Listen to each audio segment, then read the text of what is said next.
मेरे पास अल्फाज नहीं कोचा धामी की सरजमीन के लोगों, मैं आपके एहसानात का शुक्रिया किस लफ्ज में अदा करूं। मैं हमेशा ये सोचता हूं, डरता हूं, घबराता हूं, न बड़े दौलतमंद का बेटा रहा, न मेरे बाजू में वो ताकत रही जालिमों की कि मुझसे कोई घबराया।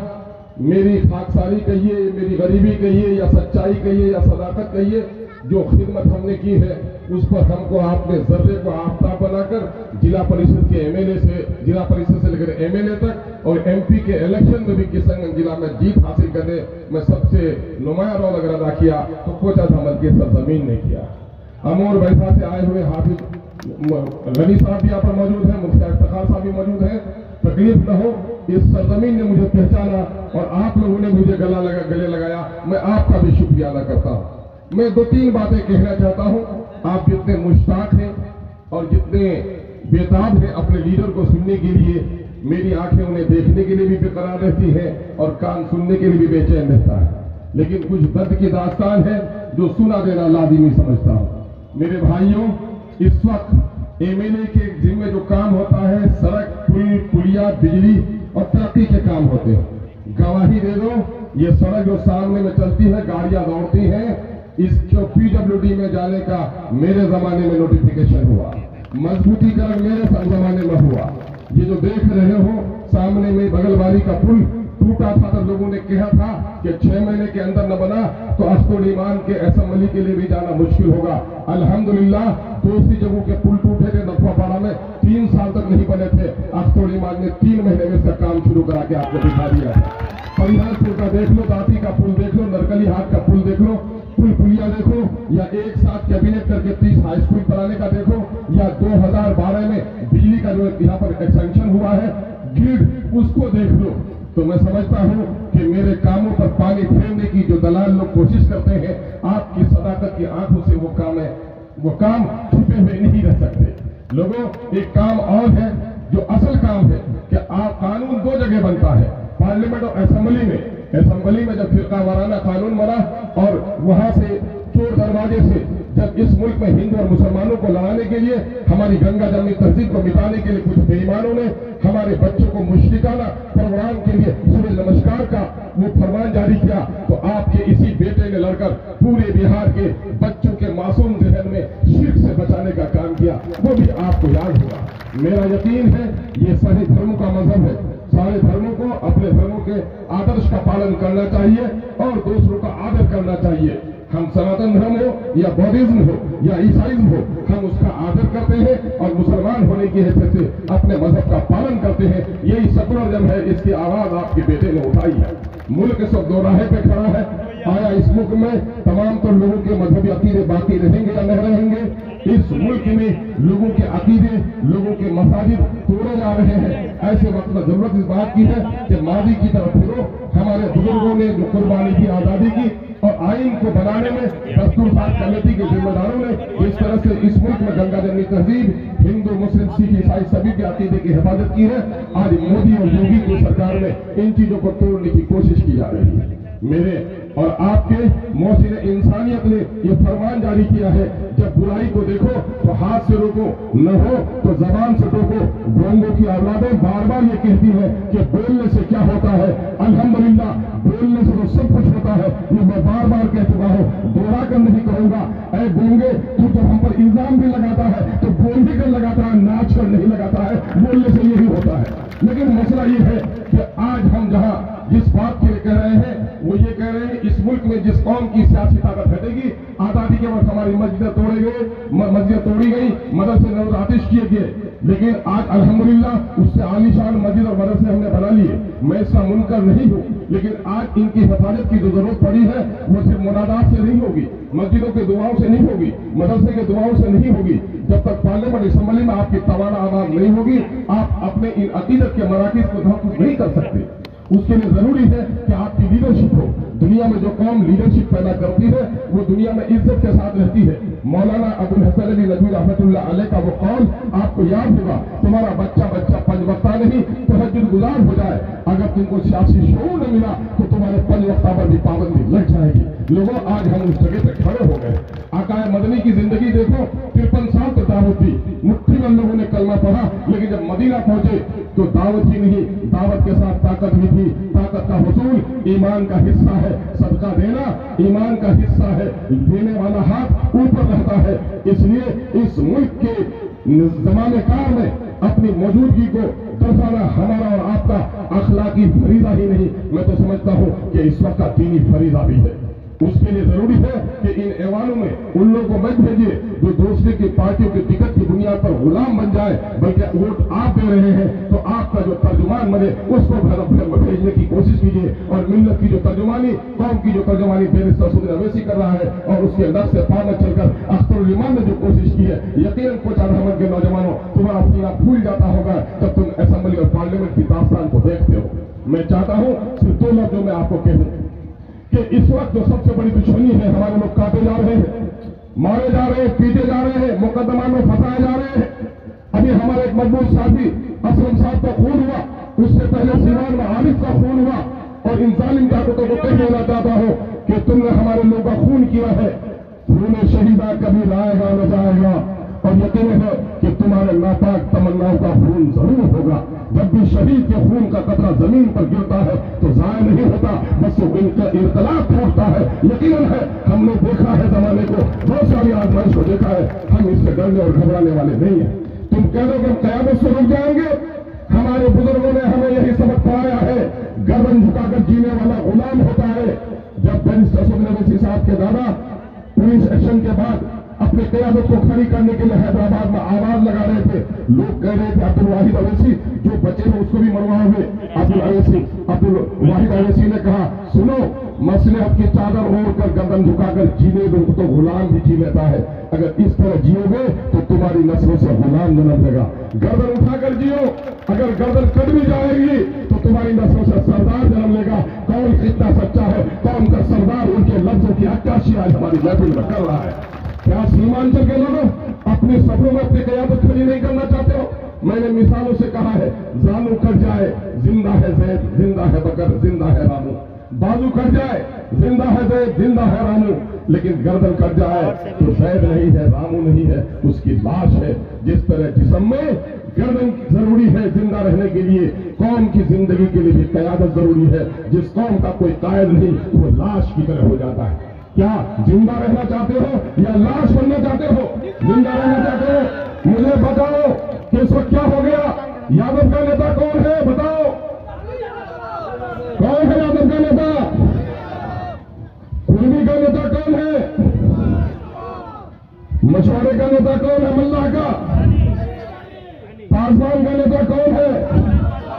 उन दलालों के बच्चों को कह दो जो कहता है कि बीजेपी का वोट कटवा, बीजेपी को जिताने के लिए वोट कटवा है, उन दलालों के बच्चों को कहो कि बैरिस्टर सुदीन अवैसी को मजलिस इत्तेहाद उसको कोने में रख दो, बताओ तुम्हारा नेता कौन है? यकीनन अगर बैरिस्टर सुदीन अवैसी न हो तो फिर हमें कहने के लिए कोई भी नेता हमारे सफों में नहीं है।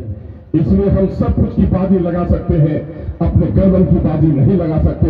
हम सब कुछ हो सकते हैं, भूखे रह सकते हैं, बदन पे कपड़े में बर्दाश्त कर सकते हैं, लेकिन अपने कयादत किसी जालिम के हवाले नहीं कर सकते। इसी तहरीक का नाम मजलिस इत्तेहाद मुस्लिमीन है, इसी तहरीक का नाम बैरिस्टर सुदीन अवैसी है, इसी तहरीक का नाम इस खादिम अख्तरुल इमान है। मेरे भाइयों, वजारत की कुर्सियां लेने के लिए दलालों के बच्चे तड़प रहे हैं।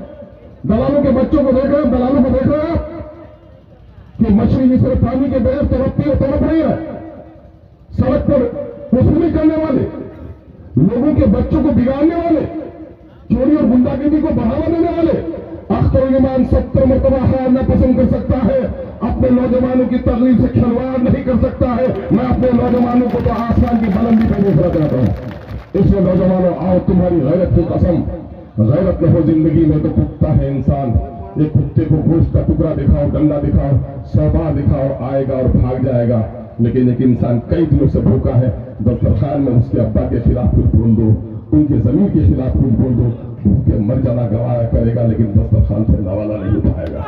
यही गैरत है, पुकार पुकार कर कहती है कि वोट हमारा, राज तुम्हारा नहीं चलेगा। अब हमारी सफों में बाज औरत नहीं है जो कुत्ते और बिल्ली के बच्चे को वोट मिलेगी। चौधरी के चांद से भी ज्यादा खूबसूरत क़यादत हमारे आगोश में है। अब उसकी इसके अलावा हमारी नजर किसी की पेशानी को देखने के लिए गवारा नहीं करती है। इसी का नाम है, ये बिहार के हमारे सीवान के भाई आए, भागलपुर के भाई आए, नवादा के भाई आए हुए, गया के भाई आए हुए हैं। पूछ लो इनसे, वो आपसे यही कहने के लिए आए हैं, ऐ सीमांचल की सरजमीन के लोगों, अल्लाह ने आपको एक मौका दिया है, यहाँ से अगर अपनी कयामत खड़ी करोगे तो सिर्फ ये जो सायादार दरख्त खड़ा होगा सीमांचल को नहीं, बिहार के मजलूमों को भी साया नसीब होगा। उनकी दुआओं को, उनकी तमन्नाओं को रद्द होने नहीं देना है। और मैं अभी दिल्ली तो नहीं गया था, बम्बई गया था, सूरत गया था, मैंने अपने परदेसी नौजवानों को देखा। ए परदेसी नौजवानों, मेरा सलाम जब तक पहुंचे। मैंने प्रदेश में जितने चकैया नौजवानों को देखा, बच्चों को मजदूर देखा, होटलों में काम करते देखा, बम्बई में जो इस्तेमाल किया है, जो उन लोगों ने गुजरात के कई शहरों में हमारा इस्तेमाल किया है, उन बच्चों को डर है कि वो बच्चे घर से बाहर है और उनको लगता है कि मेरा कायम होना कितना जरूरी है। और आज मैं उसे कहता हूँ, ये प्रदेश में रहने वाले मुसाफिर नौजवान फदाई फौज है जिसकी पूरी हिमायत एमआईएम को हासिल है। आइए एक बार आहद कीजिए रहमत तारा की सरजमीन में, जहाँ बहादुरों की सरजमीन है, इस सरजमीन से हमारा इनकलाबी नारा उठे और इस वक्त जालिमों के महलों को दलदला बर्पा कर दे। कांग्रेस के नुमाइंदों को देखा है, इकबाल ने ऐसे ही लोगों के लिए कहा है, मैं उनके बारे में क्या कहूँ। मरे हुए को मारना अच्छा नहीं है, उसके लिए एक ही बात कह दो कि उठो मेरे दुनिया के गरीबों को जगा दो, काफ उमरा के दरो दीवार हिला दो, जिस खेत से मुयस्सर नहीं दहकान को रोजी, उस खेत के हर खोशे गंदम को जला दो। ये फैसला आपने कर लिया है। आइए एक अहम बात जिसकी तरफ हमारे कायद इशारा करेंगे। अभी जाति गणना हुआ है और जाति गणना में जो तस्वीर सामने में आई है वो बहुत ही शर्मनाक है, और वो दास्ताने जुर्म है नीतीश की, दास्ताने जुर्म है राजद की, दास्ताने जुर्म है कांग्रेस की। 13 करोड़ के बिहार में इस वक्त सरकारी नौकरियां 20,49,000 है। टैक्स का पैसा हमारा, मेरा बच्चा नौकर नहीं बनेगा, मेरे बच्चे को सरकारी नौकरी नहीं मिलेगी। अभी टीचर में बहाली हुई है तो बाप मां का सीना चौड़ा हो गया है, लेकिन पीओ नहीं बनेगा मेरा बेटा, सीओ नहीं बनेगा, डीएम नहीं बनेगा। इन बेईमानों ने हमारा वोट लिया, दिल्ली और पटने में बैठे हुए बेईमानों ने सिर्फ हमें गर्दन पर तलवार चलाने का खौफ दिखाकर हमारा सौदा किया है। आज देख लो तस्वीर क्या है। तस्वीर ये है कि इस 20,49,000 में दलित भाइयों की, SC ST की, जिनको भीमराव अंबेडकर ने रिजर्वेशन दिलाया, गांधी के हरिजन जो थे, गांधी ने जिसको आगे उठाया, उसकी नौकरी 4,12,000 होती है। इन बेईमानों ने इनकी 1,20,000 नौकरी खत्म कर दी, सिर्फ 2,91,000 नौकरी दी। मेरे बड़मन भाई चतुर है, भूमिहार भाई चतुर है, मैं उनको ताना नहीं देता। उनके लीडरों ने मुझे चप्पी नहीं बांधी, उनके लीडरों ने कहा मेरी आबादी है, पढ़ेगी लिखेगी, कॉलेज खुलेगा, हॉस्पिटल खुलेगा। आज उनके लीडरों ने उनके इलाके को तब्दील किया। बड़मन भाई की आबादी 47 लाख, नौकरी में हिस्सा 74,000 मिली, उनको नौकरी 1,72,000। भूमिहार भाइयों की आबादी 37 लाख, नौकरी में हिस्सा 58,000, नौकरी मिली 1,87,000। कुली भाई की आबादी 37 लाख, नौकरी में हिस्सेदारी नीतीश कुमार जी की बिरादरी की 58,000 मिली 1,18,000। मुसलमानों, जिसको कहा माई का समीकरण, यादव भाइयों ने भी नौकरी में हिस्सेदारी, उनकी 1,86,00,000 आबादी 14%, नौकरी में आबादी उनकी हिस्सेदारी 2,92,000, 2,90,000 को उसने ले लिया। मैं पूछता हूँ राजद के लोगों से, माई को तो हिस्सा मिल गया, माई को क्या मिला? माई को आपने बाई बाई कह दिया, तो अब की बार माई ने भी आपको बाई बाई कह देने का इरादा बना लिया। कितना मिला हमको? हमारा हिस्सा होता 3,68,000, मिली नौकरी 1,73,000। बोलो ज्यादा मिली या कम? आधी से कम। तो क्या उन लोगों से बदला लोगों की नहीं जिन्होंने हमारे पास 95,000 की नौकरी छीन ली? उनके हाथों से तक छीनोगी कि नहीं? इन जालिमों को पंजा मरोगे कि नहीं? अगर पंजा मरोड़ना चाहते हो तो तय कर लो सुरजापुरी भाइयों, तुम्हारी आबादी 24.5 लाख, नौकरी में हिस्सेदारी तुम्हारी 39,000, मिली नौकरी 15,000। कितनी नौकरी गई? 24,000। भाई मुनिस्लाम साहब, मेरे सिरसा भाई जो आबादी 13 लाख, नौकरी में हिस्सेदारी 21,000, मिली कितनी? 5,500। खुलैया भाई आबादी कितनी? 12 लाख, नौकरी में हिस्सेदारी 18,000, मिली कितनी? 6,000। जिसने हमारे नस्लों के साथ नुकसान पहुंचाया है, नस्लों के साथ नाइंसाफी किया है, अगर उससे बदला लेना चाहते हो तो हम बंदूक उठाने नहीं कहेंगे, हम बैनर चलाने नहीं कहेंगे।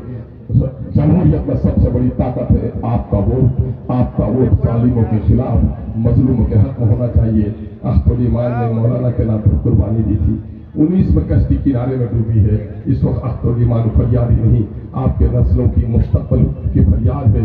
एक मरतबा पूरी हिंद मजलिस इत्तेहाद मुस्लिमीन को मौका दीजिए और उसके लिए अभी से फिजा बनाइए। दुश्मनी हमारे बहुत लोग करेंगे। 2015 में नीतीश कुमार जी ने पीके प्रशांत किशोर जी से कहा था कोई भी जीत कर जाए अख्तर ईमान नहीं आना चाहिए, लेकिन अख्तर ईमान की जीत को आप रोक नहीं सके। एक को रोकना चाहता, 5 के साथ पहुंचा, और आज जालिम ताकतों को कैसे होना चाहता है। मेरी तारीख शाहिद है कि वीरों ने घर घर पर पहरा लगा दिया था कि कोई बच्चा जन्म ले तो उसे कत्ल कर दो, बच्ची हो तो जिंदा रहने दो, लेकिन मूसा की पैदाइश और परवरिश को कोई नहीं रोक सका। अगर ऊपर वाले ने अख्तर ईमान के बारे में फैसला कर दिया है, तुम लटक जाओगे, लेकिन सीमांचल के मजलूमों की आवाज पार्लियामेंट में जरूर पहुंचेगी। खामोश बनकर जिसकी हिफाजत हवा करे, वो शम्मा की आबू से रोशन खुदा करे। अस्सलाम वालेकुम।